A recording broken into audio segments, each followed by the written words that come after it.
চলতি সপ্তাহে শুক্রবার মেদিনীপুর শহরের একটি বেসরকারি স্কুলে যৌন নির্যাতনের শিকার হয় প্রথম শ্রেণীর এক ছাত্র। ওই ছাত্রের অভিভাবকের নির্দিষ্ট অভিযোগের ভিত্তিতে তড়িঘড়ি গ্রেপ্তার করা হয় অভিযুক্তকে। তবে এই ঘটনায় এখনও পর্যন্ত স্কুলের পক্ষ থেকে কোনো পদক্ষেপ করা হয়নি। এই অভিযোগ তুলে সোমবার সকাল থেকে বেসরকারি স্কুলের গেট বন্ধ করে অবস্থান বিক্ষোভ অভিভাবকদের। অবিলম্বে অপসারণ করতে হবে স্কুলের প্রিন্সিপালকে, দাবি অভিভাবকদের। শহরের নামজাদা বেসরকারি স্কুলে এই ধরনের ঘটনা ঘটলেও কেন স্কুল কর্তৃপক্ষ কোনো পদক্ষেপ করল না, সে বিষয়ে একত্রিতভাবে প্রশ্ন তুলছেন অভিভাবকরা।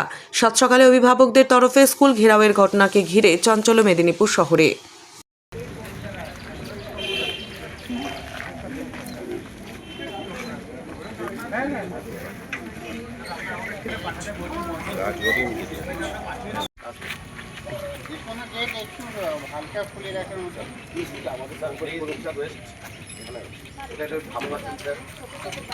আমরা চাই ন্যায় বিচার।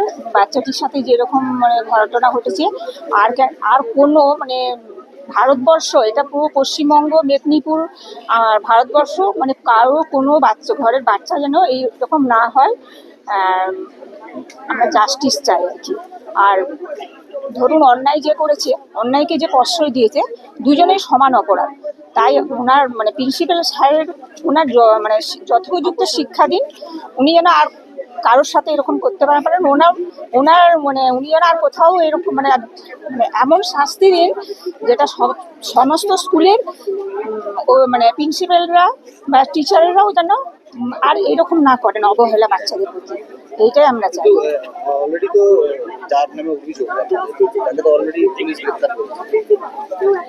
কিন্তু ওনাকে করলে কি, ওনা তো চাই আমরা যতটা সম্ভব।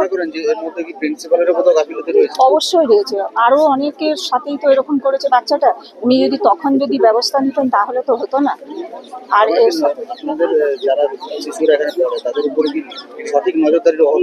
হ্যাঁ, একদম। আমার নাম শঙ্কর সামনে।